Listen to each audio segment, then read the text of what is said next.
Hola X3, estoy emoxcitado de verlos por aquí. Sí, emoxcitado, es emocionado y excitado. En las votaciones se dio a elegir el tema de inmigrantes o un tema misterioso. Y la ganadora fue el nuevo tema misterioso. Así que sin nada más que decir, hoy les traigo experiencias perturbadoras en el ejército. A mi amigo lo mandaron a recoger toda la caca de todos los demás en el campo, con pala, todo por desobedecer una orden. Postdata. No mames que asco, él contaba eso mientras se reía.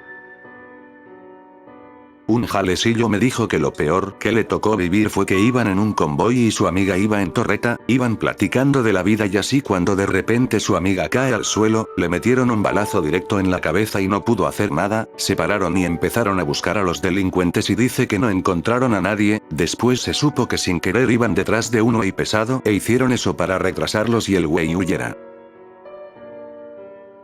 A una vecina de mi tía la quisieron extorsionar. Su hijo estaba en el army y pues murió en misión. Le entregaron el cuerpo y todo, pero alguien ha de haberse quedado con sus datos, y meses después le hablaban para pedirle dinero, diciendo que estaba en la frontera. Hasta le mandaban fotos de sus placas, esas que traen colgadas, pero pues la señora ya lo había enterrado. En mi país se murió un vato al que obligaron a saltar con el paracaídas estropeado. Se murió otro porque no dejaron a su hermana sacarlo para llevarlo al hospital, y se murió en la puerta del cuartel. CNDH protege más a los narcos que a la milicia. Por ese motivo, los militares no pueden terminar con la vida de ellos, porque si lo hacen, los meten a la cárcel por años, así como le pasó a los del Comando Décimo. Pero nunca falta el militar bélico que le vale madre eso y lo que le pase. Jaja, soy ese. Mi primera base fue Camp Kasei, en Corea del Sur. Estuve asignado al 629. Éramos la clínica principal del campamento. Dábamos servicio a todo el lugar. Si conoces la serie MASH, éramos la versión moderna de un MASH. Como Corea es viejísima, y es un país literalmente construido sobre guerras anteriores, siempre había rumores de que los cuarteles y edificios de alrededor, incluyendo la clínica, estaban embrujados. Una noche literalmente fuimos a cazar fantasmas a los cuarteles, intentando ver si podíamos encontrar orbes con una cámara digital. No encontramos nada, pero fue divertido. Muchas veces teníamos que trabajar desde muy temprano, como poner vacunas a otra compañía durante el PT. Abríamos la clínica como a las 5:30, antes de que saliera el sol, y toda la clínica estaba oscura, excepto por las luces de emergencia. Creaba un ambiente muy misterioso. Siempre estoy listo para ir a cazar fantasmas. Yo tuve un novio que es militar, y él siempre me platicaba de cosas que les pasaban a sus compañeros y compañeras. Como abusos, maltratos psicológicos y físicos, suicidios, y todo ese tipo de cosas que, lejos de hacerte ver al ejército mexicano con respeto, te hacen sentir repulsión. Un familiar cercano estuvo en el Ejemex y esto me contó. Si haces algo mal, por más mínimo que sea, o porque le caes mal a algún superior, te arrestan. Incluso te pueden tablear. Todos están bien hambreados. Compras algo de comida y todos se te acercan a pedirte con desesperación, sobre todo los que más ganan y tienen mayor rango. Hay personas que llevan meses sin salir de Franco. Está lleno de corrupción. No puedes hacer el bien porque ya están arreglados. A algunos estados del norte nadie quiere ir por lo peligroso que es. Muy posiblemente serás una estadística de baja más. A mi tío Ricardo lo mandaron a la jungla en Chiapas, y cuando iba entrando recién estaban peleando contra los zapatistas. Acá en Perú mis hermanos se fueron, año 95, y fue de lo peor que pudieron hacer, según sus palabras. Los hacían comer cucarachas y excremento de ratas. El trato era inhumano, y los dejaban todo el día bajo el sol o afuera en las noches sin abrigo. Muchos de los ejercicios eran físicos, pero de una manera horrible. En excremento, con animales muertos. Los de alto rango se divertían golpeando a los de menor rango, y hasta los hacían golpearse entre ellos. Todo era dinero. Si tenías y tu familia mandaba buenos víveres, te trataban mejor, pero eso sí, te quitaban todo lo que te traían. Tú no veías nada. Mis hermanos se escaparon porque era horrible, un infierno. El único que se quedó fue mi hermano menor, que entró con 15, 16 años, y nos contó lo mismo. Mi papá fue militar y me contó que, al hacer pruebas en helicópteros, murieron bastantes por no saber abrir el paracaídas, etc. También que un compañero suyo subió a un helicóptero, pero murió porque se cayó el helicóptero. También compañeros no sabían agarrar bien las armas y se volaron la cabeza. Y también hubo suicidios. Y bueno, cosas paranormales en el almacén. Dice mi papá y compañeros que tenía, que se escuchaban golpes en el portón, llantos, cosas que se movían, gritos, y que todo amanecía desordenado. Experiencia de él y sus compañeros. Y una vez fueron a un cerro a cuidar mineros en ese entonces, por los terroristas de Sendero Luminoso, en Perú. La cosa es que estaban en el cerro de noche, y de la nada un perro empieza a ladrar, y en el cielo se ven unas luces que pasan muy rápido. Y toda persona y animal se quedaron quietos por unos minutos, y luego pasó. No es de mi familia, pero sí de mi exnovio, espero no lo vea, jaja. Bueno, él me comentó que en su cuartel se designaban los servicios, como los que se encargaban de la cocina. Acá se les llama cabo rancheros, él lo era, horneaba pan. Y bueno, si saben que es una dieta estricta, él no pudo más con la tentación y vio masitas. Se comió unas 7 en el baño, era tanta su hambre, hasta que lo descubrieron. Le hicieron vomitar literalmente todo lo que se comió, y lo castigaron. Él me dijo que nunca se arrepintió, y que lo volvería a hacer. Yo presté servicio militar. Viví torturas, falta de sueño, golpes con tabla en mi cuerpo, y a veces en la cabeza, con codos. Vi como un compañero una noche torturó tanto a un nuevo, que lo dejó moribundo. Lo expulsaron. Un familiar estuvo en el ejército. Una vez me contó que en un lugar de Chiapas agarraron a un halcón, un morro de 6 años, que hablaba como un adulto de la tercera edad. Cuenta que los malandrines prácticamente le inculcaron la maldad, que era normal ver a los soldados como el enemigo, como los malos. Me contó que al niño lo tablearon hasta que le sangraron las pompitas. Que su jefe al mando solo pidió discreción, y que los que no querían ver simplemente se dieran la vuelta, salieran de la habitación o cerraran los ojos. Los soldados son crueles, pero siendo amables y gentiles no resuelven nada contra personas violentas y llenas de maldad. El man se salió del ejército por lo mismo, y al morrito no sabe si lo dejaron vivir o no, porque por culpa de niños halcones ya habían muerto varios soldados. Hace años, en una peda, me tocó cotorrear con un güey chaparro. Ya andábamos pedísimos, y su esposa quería bailar conmigo. Y el güey así como que baila, no hay problema. Y acabando empecé a platicar con él, y resulta que había sido soldado. Me empezó a platicar que lo habían mandado a Tamaulipas cuando la cosa estaba bien caliente, y que quedó traumado de tantas cosas que vio y pasó ahí. El vato bien buena onda, bien tranquilo, pero que sí quedó tocado de la cabeza. Que en las noches se despertaba asustado, y su esposa afirmaba todo lo que decía, pero ella lo apoyaba. Ya después de ahí pues ya no supe nada de él. Ya tiene muchos años que pasó eso, jajaja, pero que sí está cañón ser soldado o marino. A un familiar le tocó lo del 68. Él era militar. Siempre llora cuando lo cuenta, porque antes de estar en la milicia fue a CCH, o sea, tuvo que darle piso a sus compás y profesores. Un tío terminó con TET.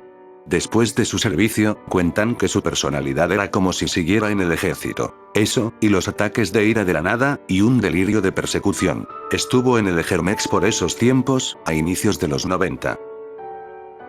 En Colombia se presentaba, hasta hace unos años, servicio militar casi obligatorio. Ser militar después de 1 o 2 años de servicio, a finales de los 90 e inicios de los 2000, era casi una sentencia de muerte, ya que eran las bajas preferidas por la guerrilla. Normalmente, cuando la guerrilla hacía pescas milagrosas, ponían un retén falso para parar un bus intermunicipal al azar y pedir identificación a todos los ocupantes, lo hacían con el objetivo de descubrir militares y soldados, así fueran rasos. Si hallaban la mínima sospecha de que en ese bus había uno, hacían bajar a todos los hombres y los mataban, esto en el mejor de los casos.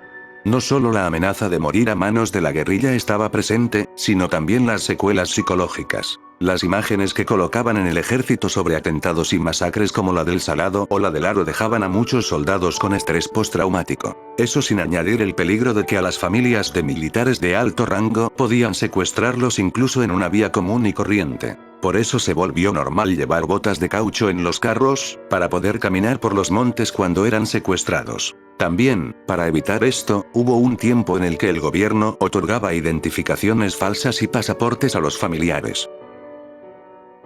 El peor caso que recuerdo fue el de una chica fugitiva de 15 o 16 años, que encontraron muerta en el contenedor de basura detrás del cuartel. Fue una sobredosis segura, se inyectó una mezcla de heroína y metanfetamina, pero el rumor persistente era que se había muerto en la base y luego la habían tirado ahí. Nadie habló de eso, que yo sepa.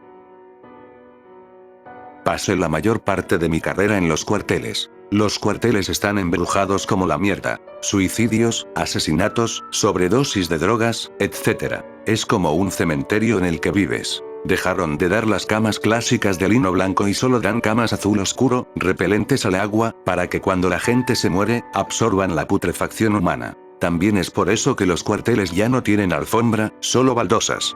Dicen que es por el moho del agua, pero es por algo peor. Una noche estaba sentado en mi cama, en el cuartel, en el segundo piso, y escuché ruidos que venían de abajo. Se hicieron más y más fuertes. Los gemidos de los muertos y difuntos. Su cadencia y repeticiones se hicieron más y más fuertes, como algo sacado del corazón del autor de Edgar Allan Poe. Cuando finalmente escuché su grito: Ya voy.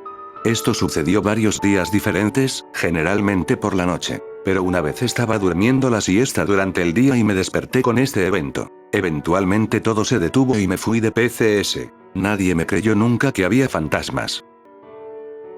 En algún lugar del valle de Kunar, Afganistán. Una noche me llegaron unas ondas de radio raras, y escuché a un tipo hablando ruso. Pasó intermitentemente por unos 10-15 minutos. Bien tenebroso. Nuestro edificio es viejo, antes era una morgue. 4 p.m., fin de semana en SD, haciendo chequeos. Escaleras cerca de mí, pasos de alguien corriendo arriba y abajo de las escaleras, a 10 pies de donde yo estaba. Era el único ahí.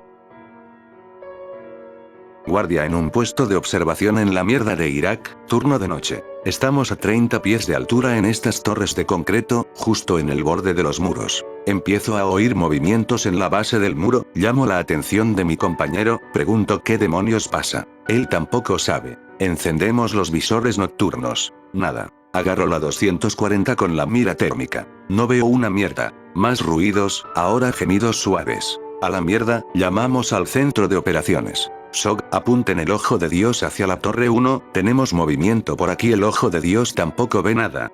¿Qué demonios? Los movimientos paran de golpe. Luego, aullidos. Solo aullidos, de todas direcciones, dentro y fuera del perímetro. Suena como si estuviéramos rodeados por una jauría de lobos rabiosos. Mi compañero y yo casi nos cagamos encima. Cargamos y apuntamos hacia la trampilla que lleva a la salida de la torre, porque estamos convencidos de que vamos a pelear contra un puto hombre lobo o algo así. Luego silencio. Así, de repente, todo se para. SOG empieza a pedir actualizaciones. ¿Qué está pasando? ¿Qué vieron? Les decimos que no vimos una mierda. Nadie más escuchó los aullidos, y terminamos nuestro turno sin que pasara absolutamente nada más. Volvimos al día siguiente. No encontramos ninguna huella, ni de hombre, ni de animal, ni de nada. Mi papá hizo su servicio militar en 1980 en Bolivia, cuando había un presidente dictador que había establecido toque de queda en el país. Él cuenta que siempre debían andar por las calles y agarrar a la gente que no respetaba la hora. Muchas de las mujeres atrapadas eran víctimas de violación por militares de alto rango, y los hombres eran llevados a celdas donde eran golpeados. Muchas veces él no veía salir a los que entraron. A mí me contó mi papá que cuando él fue al cuartel, pasado cierto tiempo hacen como una especie de ritual donde no te dejan ver nada y te dan un trocito de hígado de perro, y te lo tenés que tragar. Mi bisabuelo estuvo en la guerra de Japón y Vietnam, y a veces me contaba que sí era muy fuerte mirar a las personas tiradas y seguir como si nada. A él, en una guerra, no recuerdo cuál, le dieron un balazo en la pierna. Recuerdo que se le veía de lado a lado, tenía un hoyo en la pierna. También me llegó a contar que el ruido era algo insoportable, y eso le dejó trauma cuando hay mucho ruido. Recuerdo que tenía la mirada de las 1000 yardas. Mandaron a un amigo a un lugar muy peligroso de Guanajuato, en Celaya. La verdad es que no se sabe qué fue lo que pasó. Él fue a una operación. Cuando salió de civil, decidió quedarse en Celaya a rentar un rato, de paso. Entonces fue a un depósito de cervezas, y allí llegaron delincuentes en moto y lo acribillaron horrible. La verdad es que también presumía mucho en redes sociales que era militar. Ese mismo día había subido una historia de a dónde iba y dónde estaba. Sinceramente, yo creo que eso mismo fue lo que le dio fin a su vida. Hasta la fecha lo extraño. Un primo de mi mamá estaba pasando el servicio militar y llamaron a su mamá porque apareció el cuerpo de él y de un compañero, ambos muertos y con armas en las manos. Pero no hay forma de que se hayan matado entre ellos. Nunca se supo qué sucedió ahí. Mi hermano llamó un día diciendo que no creyéramos nada de lo que nos dijeran. Al otro día nos llamaron para decir que le había disparado a 2 personas y luego se había suicidado. Resulta ser que lo degollaron y le dieron un tiro en la cabeza. Al sol de hoy no supimos más. Mi papá me cuenta que cuando hizo su servicio, a los cadetes que supervisaban a su pelotón les gustaba hacer peleas de perros. ¿Y eso qué significa? Que literalmente agarraban a 2 desafortunados, los amarraban del cuello con cadenas y los obligaban a pelear en 4 patas, enfrente de todos, nomás por puro entretenimiento. A mí me tocó en el 96, batallón en Chihuahua. Fuimos a prácticas de tiro a un pueblo abandonado. Se llama Plomosa. En la noche, un señor se metía a una casa. Cuando íbamos a buscarlo, no había nada. Una maestra estuvo casada por poco tiempo con un militar, pero ella le pidió el divorcio, pues comenzó a ver actitudes en él que no le gustaban, secuelas de lo que vivió. Él no se opuso y le dijo que era un peligro para sí mismo.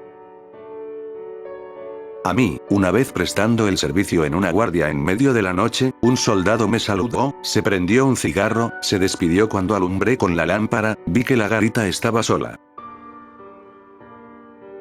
Mi hermano sufrió violencia física y psicológica. Cuando volvió, estaba ya un poco desconcertado. Empezó tomando medicamentos y parece que los medicamentos no le ayudaban en nada. Entonces empeoró, y ahora se encuentra en un centro psiquiátrico. En 1980, en Nicaragua, o te llevaba el ejército o te capturaba la Contra. Un amigo de mi papá era militar y dice que una vez vio a un tipo con el cuello degollado caminando alrededor de su campamento con naturalidad. No tenía ojos. Me tocó ver a muchos soldados espantados corriendo a medianoche. Me decían que los seguía un señor de sombrero. Yo nunca vi nada. Esto pasó en la sierra entre Durango y Sinaloa. Los 2 estudiantes del TEC que fueron asesinados por militares durante el sexenio de Calderón. Hasta hace poco el gobierno al fin reconoció que fue un error y pidió disculpas, pero aún así no han castigado a los 6 militares involucrados. Desapariciones forzadas, violaciones a niñas y mujeres indígenas a manos de ellos. Casos que han llegado incluso a la CID, Corte Interamericana de Derechos Humanos. En Colombia hubo un tiempo en que se daban recompensas por dar de baja a miembros de grupos guerrilleros. Debido a lo anterior, lo que hacía el Ejército Nacional era tomar a jóvenes civiles y se los llevaban con el fin de asesinarlos, ponerles el uniforme de la guerrilla y hacerlos pasar por bajas. En ocasiones les ponían las botas al revés y así los dejaban. Fueron miles las personas que murieron por ello. Se les llamó falsos positivos. Indagar en la historia y el conflicto armado, por lo menos en Colombia, es algo denso. Mi tío fue militar, boina roja, allá por inicios del 2000. Recuerdo que decía que lo castigaban, y días después del castigo llegaba con la cara hinchada, porque en esos tiempos todavía les pegaban a los soldados y los mandaban arrestados por días. Una vez nos platicó que dentro del cuartel les permitieron hacer un convivio, y que 2 de sus compañeros salieron a orinar. Entonces se escuchó que un camión de esos que traen atrás a los soldados chocó. Salieron a ver y había atropellado a los soldados, los mató al instante. Según mi tío, acordaron hacerlos pasar por desaparecidos. A sus familiares les dijeron que habían pedido permiso para salir del cuartel y que nunca más volvieron. A esos soldados los enterraron en un cerro. Estaban en un cuartel militar en Puebla, me parece. En un maldito cuartel de mi país, tienen como examen final criar un perrito hasta los 6 meses y luego asesinarlo de la forma más cruel posible. Esto porque, según ellos, es para que aprendan que en la guerra van a tener que hacer eso siempre, incluso con sus camaradas. Por mí, que se vayan al puro demonio. No hay guerras en Latinoamérica y van a hacer esas atrocidades. Mejor que se mueran. PD. El cuartel se llama Sanandita. Al hermano de una amiga lo violaron entre grupos de amigos y nunca se hizo justicia. Y sí le creo, porque quedó muy mal después de eso. Había un señor por mi cuadra que fue héroe de Malvinas. Tenía su casa, su familia, sin embargo, parecía un vagabundo. Cuando alguien le nombraba o él recordaba lo que pasó, se ponía a gritar y llorar como un bebé. Se terminó suicidando hace unos años. Cabe aclarar que muchos quedaron mal luego de Malvinas. Muchos se mataron, otros están perdidos en su mente. Eran niños cuando los mandaron. Mi abuelita adoptó a un chico de la casa hogar. Se llamaba Mauro. Sale en algunas fotos de Navidad y fiestas de cuando yo estaba pequeña. Pero un día se fue al ejército y nunca volvimos a saber de él. Solo Diosito sabe si sigue con vida. Mi mamá fue cocinera en un destacamento militar en un pueblo del Quiché, Guatemala, entre 1995 y 2000, en pleno conflicto armado interno entre los pueblos de este departamento. Mi mamá tiene muchas historias de lo que vivió ahí. Una de esas fue que vio cómo los militares torturaban a una mujer guerrillera para sacarle información de dónde se encontraba su base. Cuenta que la tenían colgada con los brazos hacia arriba, le daban latigazos, le arrancaban las uñas. Cuando le daban agua, le daban vinagre. También vio cómo le quitaban los pezones. Mi mamá decía que quería salir de ahí e incluso pensó en darle agua para beber, pero nunca lo hizo por miedo. Cuenta que la última vez que la vio, a esta mujer le ataron los brazos y piernas, luego ataron la cuerda a un camión y lo echaron a andar. Arrastraron a la mujer entre las piedras hasta arrancarle la piel. La mujer nunca habló. Si llegaron hasta aquí, se los agradezco. Estoy muy seguro de que nos veremos muy pronto. No olviden seguirme en TikTok, donde subo fragmentos de mis vídeos, y también pueden escribirme, ya sea para saludar o para enviarme sus relatos. Comenten qué tal les pareció las historias, y cuál los traumó más. Y ya para finalizar, un saludo a las siguientes personas.